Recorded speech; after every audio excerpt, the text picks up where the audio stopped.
देखो पहले ये वीडियो देखें फिर बात करते हैं। अगर आपने म्यूजिक सुनना शुरू किया तो sound in the form of waves आपके कान के अंदर की ओर ट्रेवल करने लगेगा। इन साउंड वेव्स की वजह से आपके कान के काफी अंदर यहाँ मौजूद हेयर सेल्स डैमेज हो जाते हैं, जो आपको परमानेंटली बहरा कर सकते हैं। और याद रहे, ये डैमेज इरिवर्सिबल है। हेडफोन्स और ईयरफोन्स में से कौन सा ज्यादा सेफ है, ये समझने के अलावा आज हमें बायोलॉजिकली यही समझना है कि इन साउंड वेव्स से कैसे और कितने ड्यूरेशन में ये हेयर सेल्स डैमेज होते हैं। वरना लोगों का ये भ्रम कभी टूटेगा ही नहीं कि हम तो इतने सालों से लाउड म्यूजिक सुनते हैं, हम तो आज तक कभी बहरे नहीं हुए।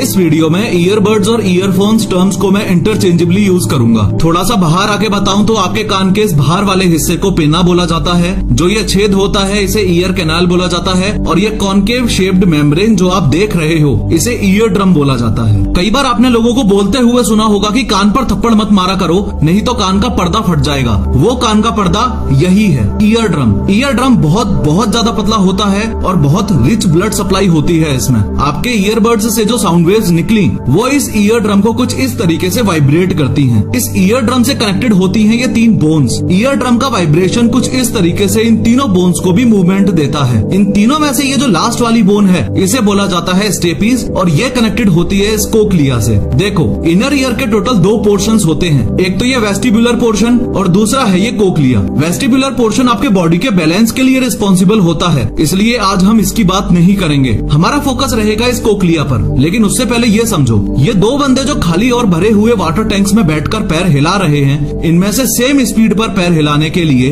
किसको ज्यादा फोर्स या ताकत लगानी पड़ेगी? ऑब्वियसली इस वाले को जो पानी में पैर हिला रहा है। क्यों? क्योंकि लिक्विड एयर के कंपैरिजन में ज्यादा डेंस होता है और वहाँ ज्यादा फोर्स चाहिए। सिमिलरली कोक्लिया फ्लूइड कंटेन करता है, इसलिए एयर के कंपैरिजन में ज्यादा डेंस है। तो हमारे ईयरबड से जो साउंड वेव्स या एनर्जी ईयर कैनाल में एयर में ट्रेवल करती हुई आई, उसको 20 गुना ज्यादा पावरफुल कर देती हैं ये बोन्स। क्योंकि स्टेपीज का कोक्लिया कनेक्टिंग एरिया काफी छोटा है। अब कोक्लिया के अंदर मौजूद है ये टाइनी हेयर सेल्स और हर एक हेयर सेल के ऊपर मौजूद है ये स्टीरियोसिलिया। सारा खेल इन हेयर सेल्स और स्टीरियोसिलिया के डैमेज होने का है। जब हम लाउड म्यूजिक सुनते हैं तब ये स्टीरियोसिलिया इस तरीके से बैंड हो जाता है। और जब भी हम काफी लॉन्गर ड्यूरेशन के लिए लाउड साउंड सुनते हैं तो ये हेयर सेल्स भी कुछ इस तरीके से सूज जाते हैं। चिंता की बात यह है कि अगर ईयरफोन्स को सेफली यूज नहीं किया गया तो इन हेयर सेल्स और स्टीरियोसिलिया में परमानेंट डैमेज भी हो सकता है और आजकल यंगस्टर्स में हो भी रहा है। और दुख की बात यह है कि फिलहाल दुनिया के किसी भी हॉस्पिटल में इसका कोई भी इलाज नहीं है।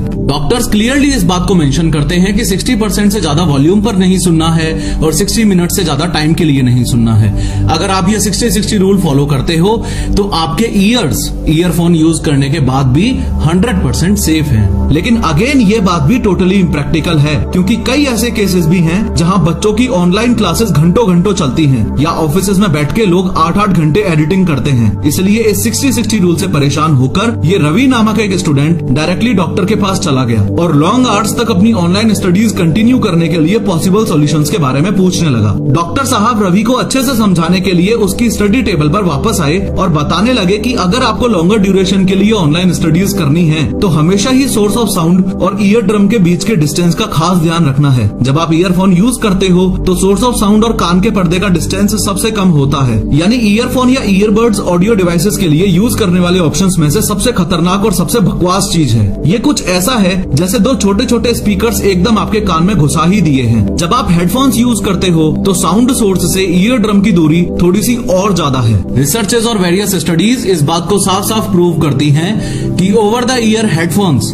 ईयरफोन्स के कंपैरिजन में फार बेटर हैं, अगर कानों की सेफ्टी को मद्देनजर रखते हुए बात की जाए तो। इसके बाद डॉक्टर साहब ने ईयर्स की सेफ्टी के लिए रवि को दी बेस्ट बात बताई, जो मैं खुद भी पर्सनली अपनी डेली लाइफ में यूज करता हूँ। ना ईयरफोन्स और ना ही हेडफोन्स। अगर पॉसिबल है तो स्पीकर्स यूज करो। अगर रवि अपने रूम को ज्यादा से ज्यादा साइलेंट करके स्पीकर्स यूज करता है कम वॉल्यूम पर, तब तो कोई दिक्कत है ही नहीं। क्योंकि सबसे बड़ा एडवांटेज तो ये है कि सोर्स ऑफ साउंड और ईयर ड्रम के बीच का डिस्टेंस काफी ज्यादा है। दूसरा, आपके ईयर कैनाल फ्री हैं और उनमें हवा जा रही है। ये हवा जाने वाले कॉन्सेप्ट को आप कुछ यूं समझो कि आपके कान के अंदर नेचुरली जो वैक्स है वो बाहर से आने वाले बैक्टीरियाज को रोककर ट्रैप कर लेता है। इससे बैक्टीरियाज आपके कान के अंदर नहीं जाते और इन्फेक्शन रुकता है। लेकिन घंटों तक जब हम ईयरफोन्स लगा के रखते हैं और ईयर कैनाल ड्राई हो जाता है और बैक्टीरियाज ट्रैप नहीं हो पाते, thus leading to infection।